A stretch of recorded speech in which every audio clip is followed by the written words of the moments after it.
I had $400 to my name and a laptop. Wow. We're going to start there. Okay. So, yes, we are going to start there. Whammy. I always felt like I was the square peg in the round hole trying to fit in with everybody else. I felt like I was on to something that I was really passionate and stoked about. He always says, ideas are shit and worthless. Execution is everything. You have to be able to measure everything because you don't know what's working and what's not unless you can measure it. Knowing what you want to do, knowing who you are, and knowing who you're talking to. The biggest things you have to get right from the jump. Countless skateboard concussions. So it's amazing I can remember anything. Skateboarding has given me relationships that I could never forge anywhere else. I'm sitting in a chair with my friend Colby Carter and my other friend Brad Sidlecki, and 3 seats down is Jason Jesse. The guy does the best frontside ollies ever. We always had music. Called the One Take Cowboys. One Take Cowboys. And since we're the One Take Cowboys, if this is not going to be edited. Prince, my man, it's our turn to cry. Because I heard some girl butchering Adele the other night. I'm sure they'll listen to that. Quote, good job. You ran 2 bases in 1 play. Your grandma said that? Great client of mine, Nick Beyer from Convince and Convert, who I have the utmost respect for, had told me early on, a rising tide lifts all ships. You have to collaborate in life, or else you can't achieve anything. Igniting, inspiring, and evoking the fire within. You're listening to the What's Your Inspiration podcast with Fox Beyer. Hello and welcome to episode number 6 of the What's Your Inspiration podcast. Today, somebody I know very, very well. He's a husband, father, Ironman, CPA, a pitcher outfielder for the Lynchburg Hornets from 2000 to 2003. He is one of my favorite brothers. It's my brother, Nick Beyer.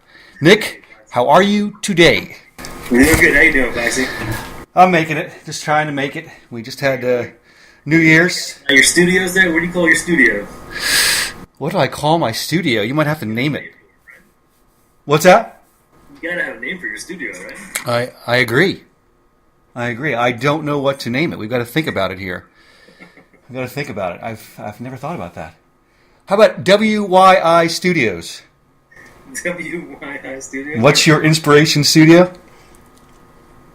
That sounds good. That's a good one. Right. I think more along the lines of like a Foxy Man Studio, something catchy, you know. But that's good. Foxy Man Studios. All right. We'll see if anybody else has taken that, and if it's not taken, I'll jump on it.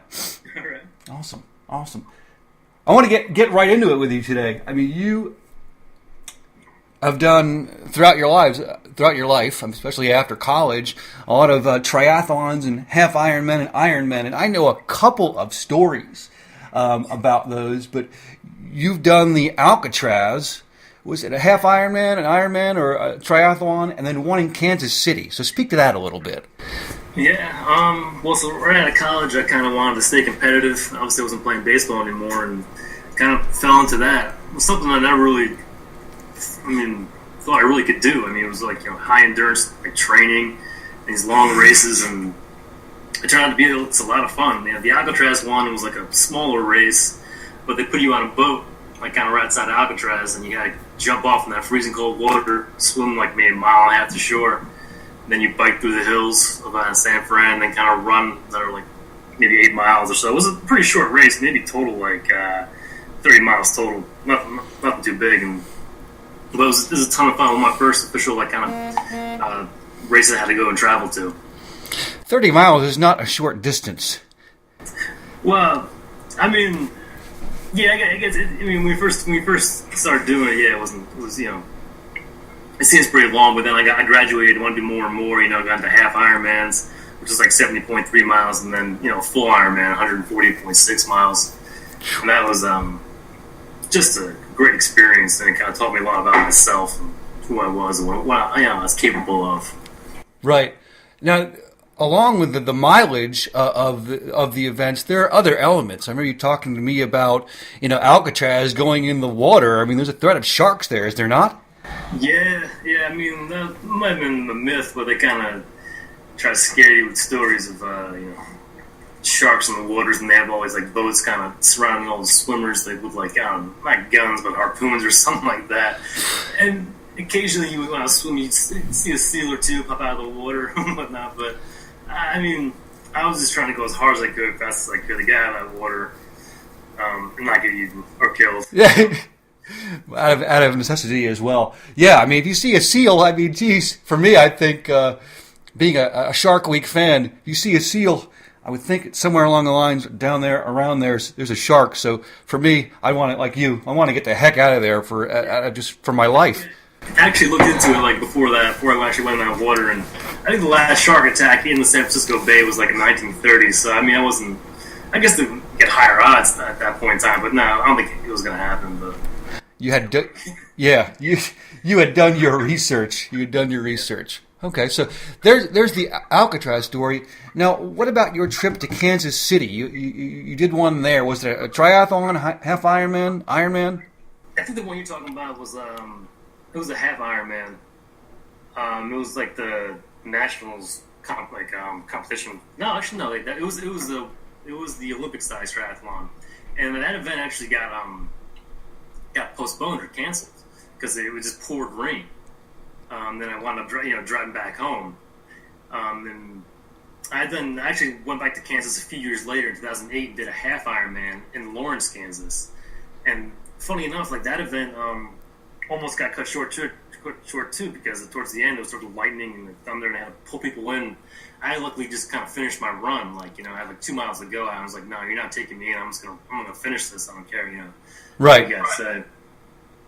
But yeah, I've done races in Kansas, a couple spots in California, one outside of Seattle, which was pretty cool because in the swim, we're swimming in Lake Stevens, Washington. You could see, I think it's Mount St. Helens from that lake, and that was pretty cool. And you bike through the beautiful country of state of Washington. I did a race in Texas, Florida, kind of all over. It's been a good way to see the country.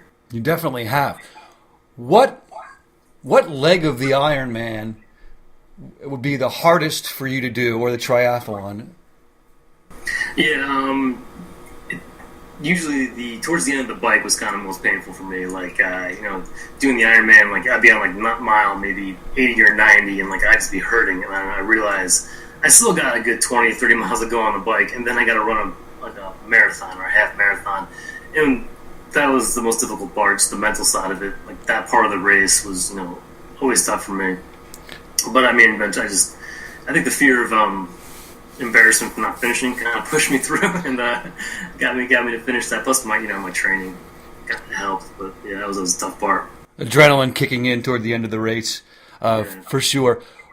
When you don't do as well as you wanted to do on a certain leg of the race, what kind of adjustments do you make going into the next one?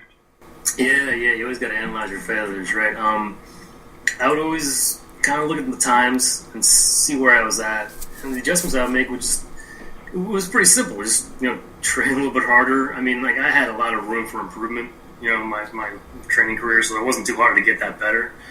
I would seek out advice from people, from professionals, email them, talk to them, see, hey, I'm doing this. Well, how can I change this? I'm always I was always looking to improve. Regardless of my times, and seeking out different people was very, very useful. Mm-hmm. Now, making adjustments.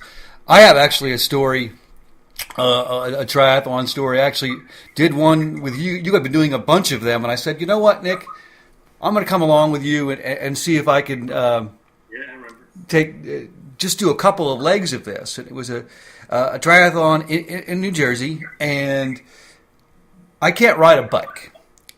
So I was going to skip that leg of it, but I was going to swim and then run. And you kind of took me and showed me where the swim was and said you had to swim all the way out here past the buoy, cross over, and come back. And I'm like, heck, I can swim, and I'm not a very good swimmer.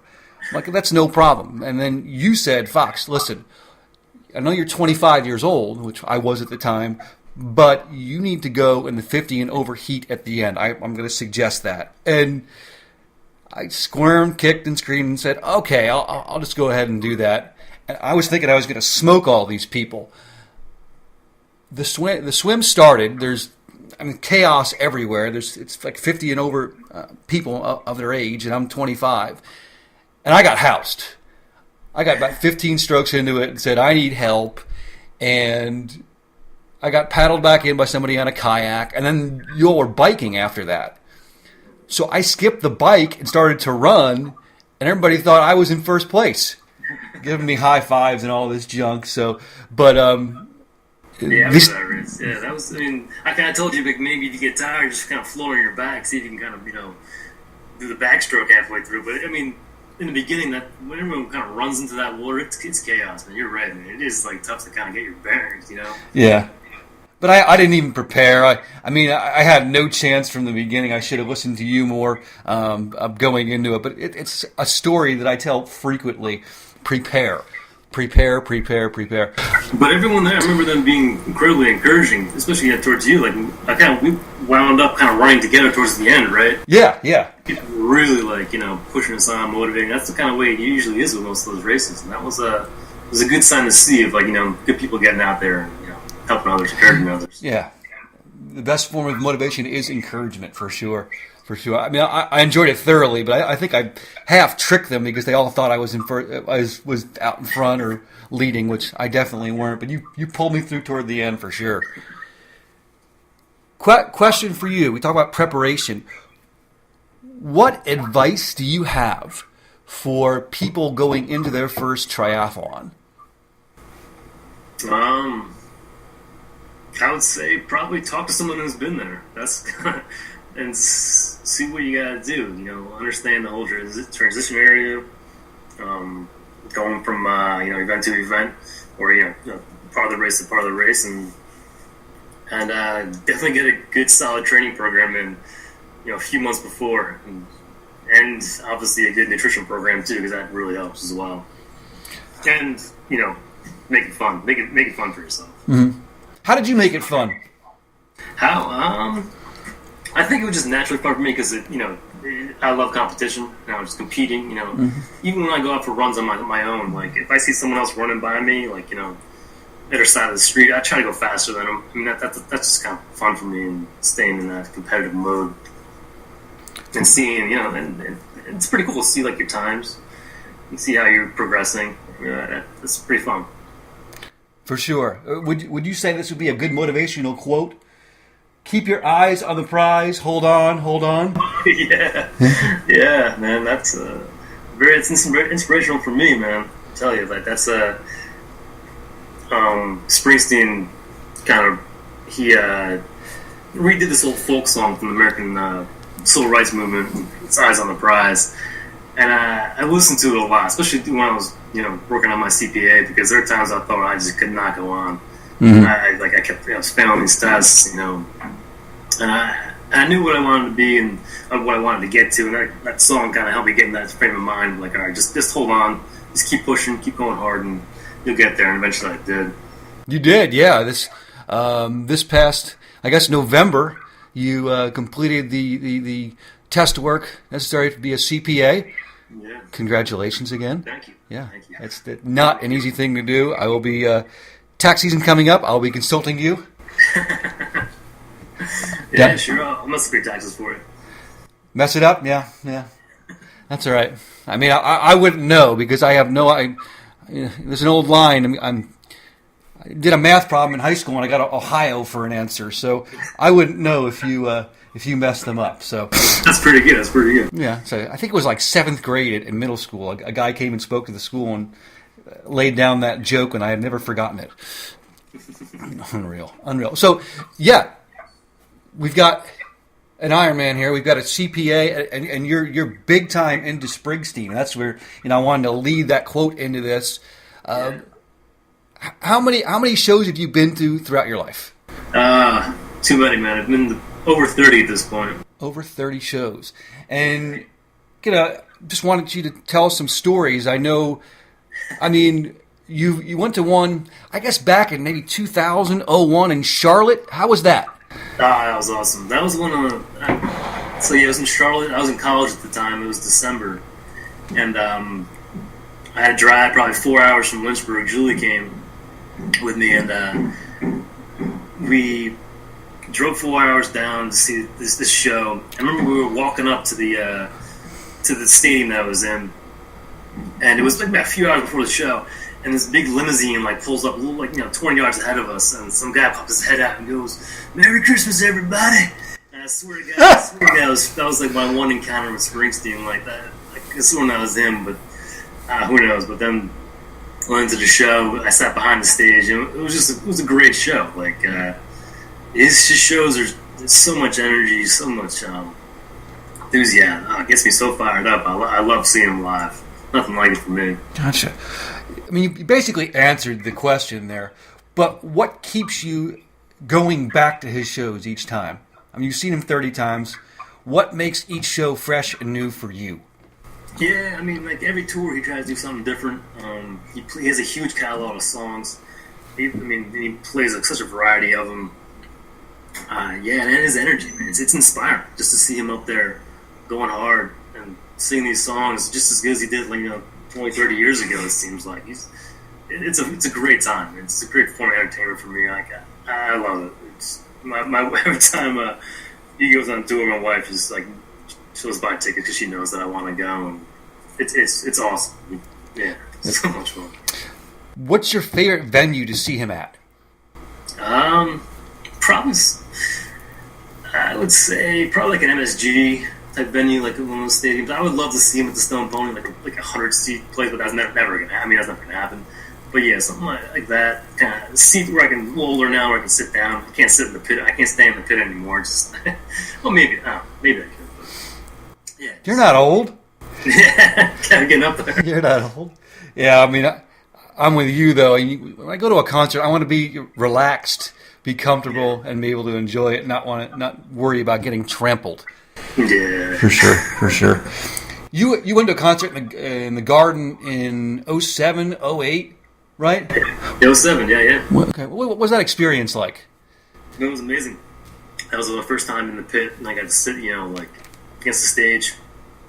It was a few feet from Springsteen singing his songs. It was pretty cool. It was a pretty cool experience. Yeah, I mean, just surrounded by some intense fans who just pretty much knew the set list before he even came out. They almost stole it from him, but it doesn't really matter. It was still a good show, but I had to wait. I probably got there 8 hours before the show to actually, because I had a general admission ticket, and you get into a lottery, and my number was picked. I was like the 58th person in line or something like that. It was crazy. It was so much fun. How did you know the set list? I mean, the people that were standing next to me in the area, I guess I'd been to a couple shows before, and it was kind of early on in his tour, and I guess he wasn't expanding his songs too much from the beginning. They had said that he'll definitely play these songs, but then there's a few audibles, he'll change it up here and there. And one of his audibles actually was Thundercrack, which was pretty cool, because I always wanted to hear that song live, and that's like one of his songs, kind of like Rosalita, where he would play early in his career, just to kind of let the crowd know who he was when he was like opening up for somebody, like this is what I'm about. Boom, when I hit you with this song. Just when you think it's over, you get another 5 minutes of just guitar solos. It's crazy. It's a great song. He's a guitar guy. Is there a song that in his catalog that has not been played when you've gone to one of his concerts? Yeah, I mean, there's for me, I still have a few songs that I still kind of want to hear live. I mean, not a big deal if I don't, but I never heard "Lost in the Flood" or "Blinded by the Light." But I mean, he's played other ones, like ones I never thought he'd ever play, like these songs that me and my wife were into. A song called "Bishop Danced." He played it at the Rock a couple years ago. And that blew my mind because me and Amy were the one person in the whole, I guarantee you, in the whole crowd that knew every word of that song. It was so fun. That's awesome. It's great that my wife's into it. It's such a that she can share that with me. So it's pretty cool. It's fun. Yeah, you all are definite Springsteen gurus and have got me into it a little bit as well. Yeah, you're more Pearl Jam guy though, right, Tyson? Definitely a Pearl Jam guy. And one of the reasons, and here's a funny story coming up. One of the reasons I've gotten so into Pearl Jam, and I was into it, during their inception as well. But they came out with their own station on Sirius XM radio, and since 2010, when it started, that's what I've had on going into work, and I can recall a few years ago, we go out to dinner, right? You, me, and your wife Amy, and we're leaving. We get to a stoplight, and you're going left, and I'm going straight, and I have the song "Immortality" playing, and you don't know it. Amy just rolls down the window and just to say goodbye, and I am rocking out, and the look on your faces was unbelievable. I can still see you, man. It's so funny. You were into it, man. Like you should be, man. It's good tunes, good music. It is. I mean, I think Amy's jaw became unwired. I dropped to the ground. It was fun. That was funny. It was. I raced home, turned off my phone, unplugged everything because I knew I was going to get some kind of text. But yeah, we get into our music here. We certainly do. Certainly do. Yeah, that's why it's there, man. Get that feeling. Get feeling good. Yeah, I mean, you mentioned that music for you is a huge motivator. It strikes a chord within you. I wanted you to tell me, we're going to play a game called What, Which, and Where right now. Are you ready? Okay.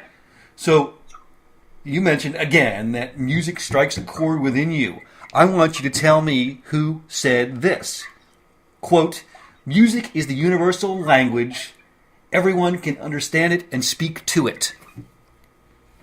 I don't know. Let me guess. Springsteen? I don't know. Who said that?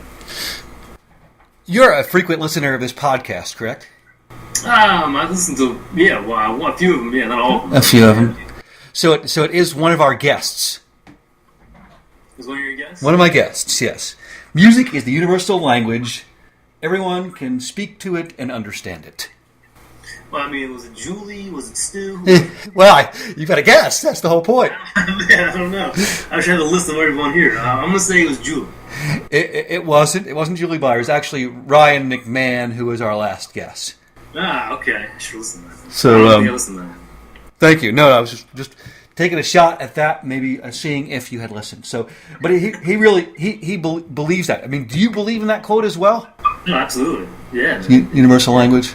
Yeah, it definitely is, man. You can feel it and you can communicate with it. And I've been in countries where I didn't speak the language, and some song comes on, and we're kind of me and this other person who I don't even know can't communicate with are just kind of grouped into the same song. It's pretty cool. High five and whatever. Yeah, it's cool. 'Tis the universal language. Okay, now part number 2 of What, Which, and Where. I'm going to play a song and just tell me either the artist or the name of the song itself.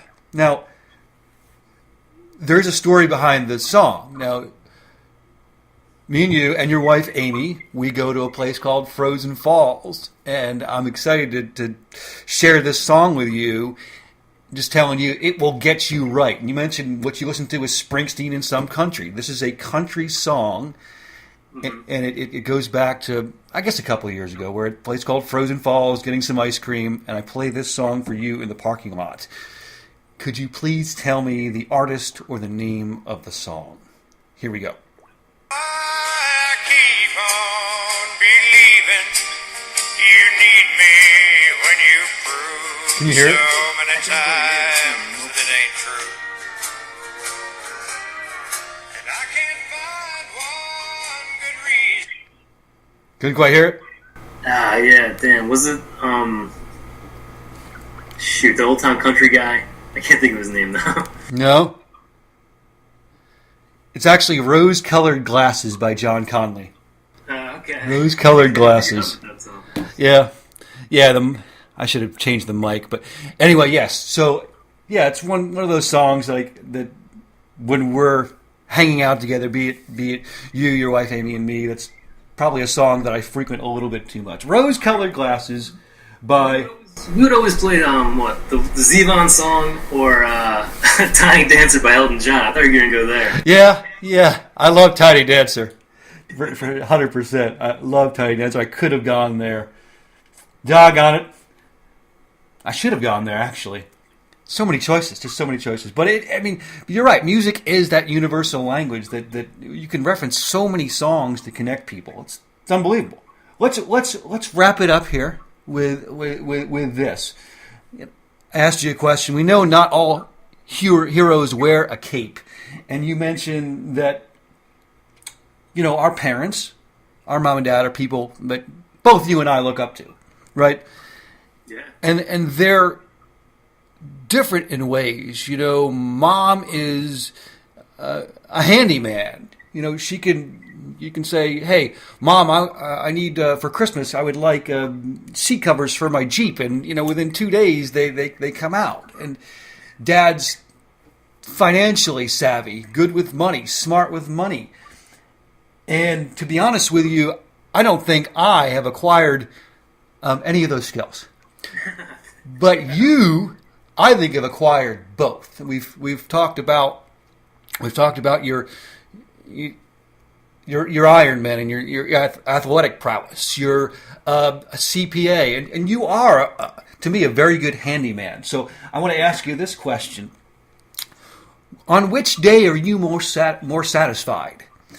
As a CPA on April 15th or July 4th after a big family party at your home and you look at your house and everything, the lawn, everything is in order? Which day are you more satisfied? Easily. I mean, July 4th. I did July 4th easily. I mean, I love mowing the lawn. Love, like, seeing something tangible like that, you know, completed and looking nice. But yeah. But April 15th. I mean, I'm lucky. I'm a part of the county that doesn't have to deal with the taxes. I'm just an auditor for governmental entities, and I don't have to deal with all that. You know.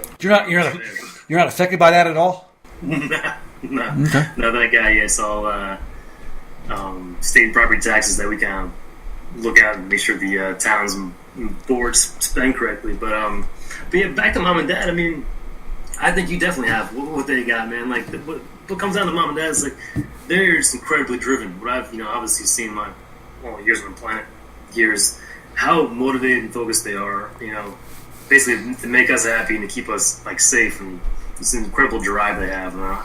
You definitely picked up on that, for sure. Everything that you've done with your life and how you progressed. And I want to continue that too, just seeing how they live and how they work hard. I mean, it's inspiring. I mean, somebody asked me, like, not that long ago, how did I know I could do an Ironman, or where did I think I get my athletic ability from? And I'm like, I'm pretty sure it's my mom. I mean, if you ever talk to her and ask her, like, what she does on, like, a daily basis, it's like insane. Like, I mean, raising us 4 kids was one thing, but, like, what she does now, I mean, she's going all day. She's doing something every day. She's not sitting around, like, eating, like, bonbons and watching soaps. No, she's definitely not. She's always on the move, and it's pretty amazing. That's kind of like, I feel bad if I sleep into, like, 8 in the morning, like, because I know, like, mom's up, so I got to be doing something too. I must admit, I was sleeping in until about 8:30 this morning. So, for sure, she is nonstop, and she is someone that can pretty much do anything. Do you know what I mean? I mean, from animals to handiwork to manicuring the lawn, take care of us. I mean, and so many more things. So many more things. So, I appreciate the compliment. No, yeah, I mean, they do both, and one more thing too that they've done for us is, like, they kind of put it in as, like, not, don't complain, don't make excuses, and we've definitely kind of grown up with that and kind of pushed through, push through our failures and try to come out, a better person from it. That's true. Yeah, that's one thing I can. A lot of their words, I mean, it's more about what they've done for us over time, the modeling. With that, what you just referenced, the no complaining, I can recall both our parents, our mother and father, saying that to us oftentimes. You're taken care of, you're given a lot, do not complain, for sure. Complaining is like a rocking chair. It gives you something to do, but it does not get you anywhere. Right? That was from our school superintendent, but I mean, first, definitely from our parents. Definitely. It's good stuff. Really good stuff. Well, that's going to wrap it up. Before we move on, Nick, I want a question for you, and the question is, who should I have on as our next guest? You got to get Billy on there. You have Billy yet? Billy Beyer? Yeah, Billy Beyer. Our other brother. What do you think he'll bring to the table? Oh God, so many things, man. He is so focused and so driven. Like he himself is just look at him as inspiring. Of how he keeps his body in a certain condition. he runs his own business. I mean, he's got a great wife. I mean, you get him talking on the right subject, man. You can have like a 4 or 5 hour show. He'll teach you a lot too, man. Yeah, if we could wrangle him in, yeah, for sure. I've been told by a couple others that we need to have Billy on there. Okay. Yeah, Billy Biceps. Let me think about this here. If we go on, just some advice for those attending their first Springsteen concert. What's one thing they would have to do at their first Springsteen concert? What would they have to do? Yes, have to experience. I mean, if you go, try to get in the pit. Try to get a general admission ticket.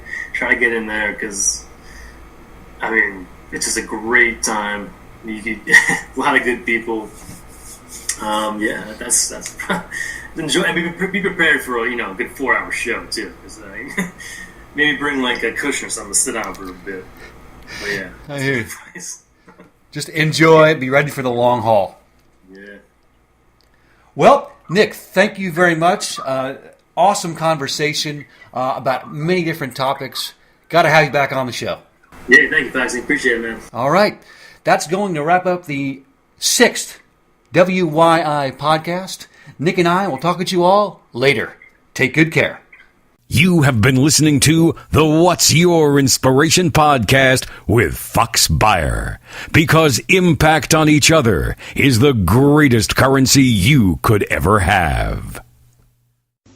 I give it my all and do it to no end. I get up the next day and I do it again. I tell myself before I get started, there is no reason to do this half-hearted. My words, my deeds, my actions, my own. My body and my mind, my home. My effort manifests itself in a soaking lather. In the end, it's my integrity that matters. I sweat. I don't get tired.